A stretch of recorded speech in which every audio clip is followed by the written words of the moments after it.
Magandang araw mga kaibigan. Bigyan natin ng reaction opinion itong post ni Dare to Ask. Isinare niya ang pahayag ni Congressman Libeste na nagsasabi, matapang na nagsabi, sabi niya, ang Pilipinas ngayon ay nasa ilalim ng de facto martial law. De facto yung silent o yung parang grabe. Pakinggan natin si Congressman Libeste. Alim ng de facto martial law. Hindi man deklarado, pero nararamdaman. Marami ay tahimik dahil sa takot na makasuhan, dahil nakikita na ang mga kritiko ng administrasyon ang mga unang sinasampahan ng kaso, habang ang ibang mga kaalyado ay hinahayaan. Dahil dito, ang ibang mga batas ay inaaprubahan ng walang debate, at may mga bilyon-bilyon pisong mga budget na hindi kinakwestiyon.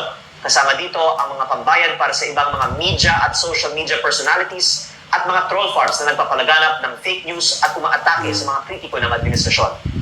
Ganito din sa panahon ng martial law ni dating Presidente Ferdinand Marcos Sr. Ngunit maraming mga miyembro ng oposisyon, civil society at pribadong sektor ay lumaban sa diktatura. Kahit maraming ikinulong, umalis ng bansa at ginipit ang negosyo, hindi sila sumuko. Ako po ay naniniwala na ang mga nagsasalita ngayon ay magtatagumpay rin laban sa korupsyon katulad ng mga nauna sa atin, at ang mga nananatiling tahimik ay maaalala bilang mga kasabwat sa pinakamalaking korupsyon sa kasaysayan ng ating bansa. Umaasa rin po ako na ang mga nagsasalita tungkol sa korupsyon sa gobyerno ay poprotektahan ng taong bayan at gagamitin nila itong pagkakataon upang ibahagi ang katotohanan para sa kinabukasan ng ating bayan. Who are you more scared of? Ang Saba. Pilipinas ngayon ay nasa ilalim ng de facto martial law. Hindi man deklarado, pero nararamdaman. Marami ay tahimik dahil sa takot na makasuhan, dahil nakikita na ang mga kritiko ng administrasyon ang mga unang sinasampahan ng kaso, habang ang ibang mga kaalyado ay hinahayaan. Dahil dito, ang ibang mga batas ay inaaprubahan ng walang debate, at may mga bilyon-bilyon pisong mga budget na hindi kinakwestiyon. Kasama dito ang mga pambayad para sa ibang mga media at social media personalities at mga troll farms na nagpapalaganap ng fake news at umaatake sa mga kritiko ng administrasyon. Ganito din sa panahon ng martial law ni dating Presidente Ferdinand Marcos Sr. Ngunit maraming mga miyembro ng oposisyon, civil society at pribadong sektor ay lumaban sa diktatura. Kahit maraming ikinulong, umalis ng bansa at ginipit ang negosyo, hindi sila sumuko. Ako po ay naniniwala na ang mga nagsasalita ngayon ay magtatagumpay rin laban sa korupsyon katulad ng mga nauna sa atin, at ang mga nananatiling tahimik ay maaalala bilang mga kasabwat sa pinakamalaking korupsyon sa kasaysayan ng ating bansa. Umaasa rin po ako na ang mga nagsasalita tungkol sa korupsyon sa gobyerno ay poprotektahan ng taong bayan at gagamitin nila itong pagkakataon upang ibahagi ang katotohanan para sa kinabukasan ng ating bayan. Ang Pilipinas ngayon ay nasa ilalim ng de facto. So, anong masasabi nyo itong pahayag ni Congressman Libeste na may de facto, yung tahimik ba? Kahit hindi dinideclare, kailang nangyayari na. Salamat, Congressman Libeste. Salamat, Congressman Kiko Barsaga. Salamat, Congressman L.A. San Fernando at iba pang mga lumalaban o nagsasalita. Ipagpatuloy nyo yan. Kailangan nating magsalita. Example, General Romeo B. Pokis, kinasuhan, nakulong ng isang araw, mabuti nga na lang at nakapagpiyansa. Anong ginawa ni General Pokis? Nagsalita laban sa korupsyon. Tapos, siya nang kinasuhan. Congressman Barsaga, nagsasalita laban sa korupsyon. Kaliwat kanan ng kaso. Ito, si Libeste, may naikaso naman. Ginigipit. Yung kanyang kumpanya, wala na, tinanggalan na ng, I don't know, anong natanggal. Kontrata. Grabe. Kaya lang, sabi nga ni Tatay Digong natin, there will always be a day of reckoning. May hangganan din sila.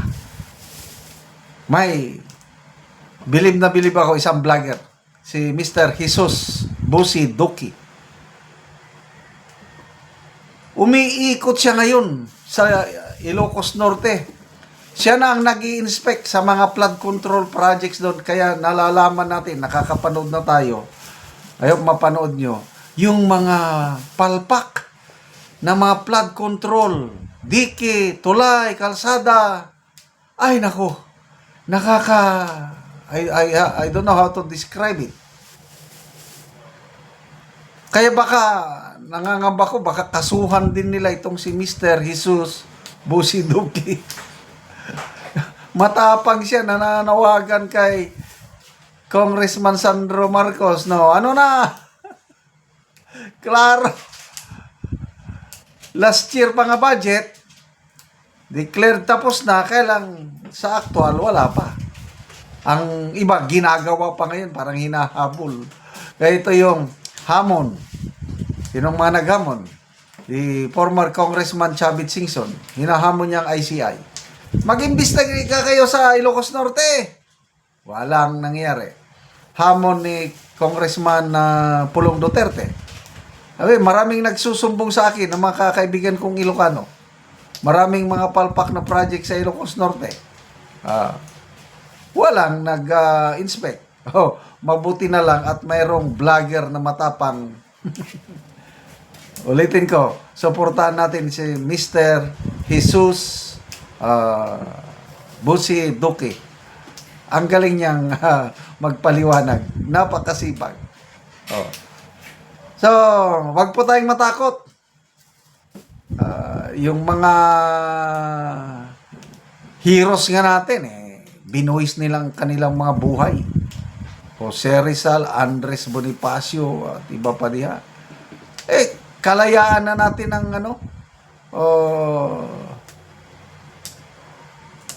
ibon mang may layang lumipad. Di ba yung kanta natin? Kulungin mo at umiyak, bayan pa kayang sakdal dilag, ang di magnasang makaalpas.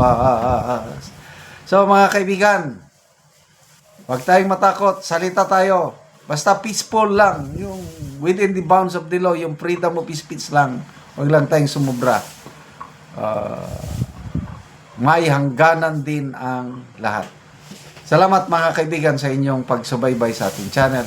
Nakakatulong kayo ng malaki sa tribong Talandig ng Bukidnon dahil ang sweldo natin sa channel na ito is pantulong po sa tribo.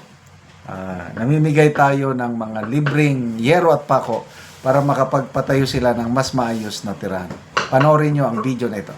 Muna ni ang natabangan na mag-yero. Sa sin kay makakuha na sa mong balay.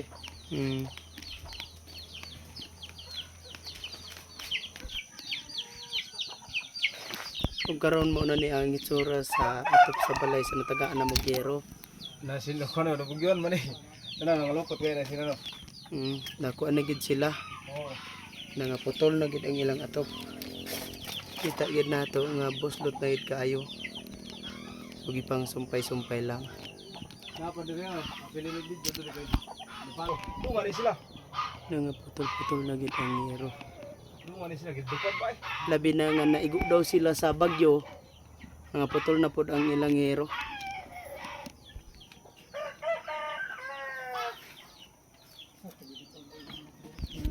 So karon pila ni katuig ang imong balay? Napulo na katuig.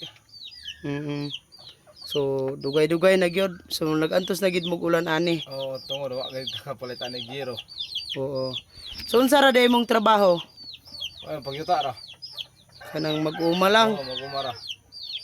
So kamay gid ang income. Mao gani. Say mapilyor pag yun. Maperil pag yun. Di ka bawi na ikaw ra gid pagkaon. Lagi. So pila ka buk ang imong anak? Isa pa man. Isa pa. Mm. So kuan gyud. Asa day mong asawa karon? Tuwa dito. Ay, so naglakaw siya. Oo. Lagi.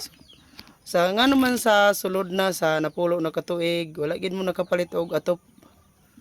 Ikaw ra gid ipalit og pagkaon. Igo ra gid sa konsumo. Napay pa eskwela na Napa di na estudyante. to matabang ng pagpait og sin kay wala na gid og kuan, wala na yung budget. Wala na budget. Salamat din sa kaya sa Ginoo nga pagtabang na mog sin nga maka ilis daw na gidugato pa among balay. So, salamat kayo ba? Salamat kayo. Mm.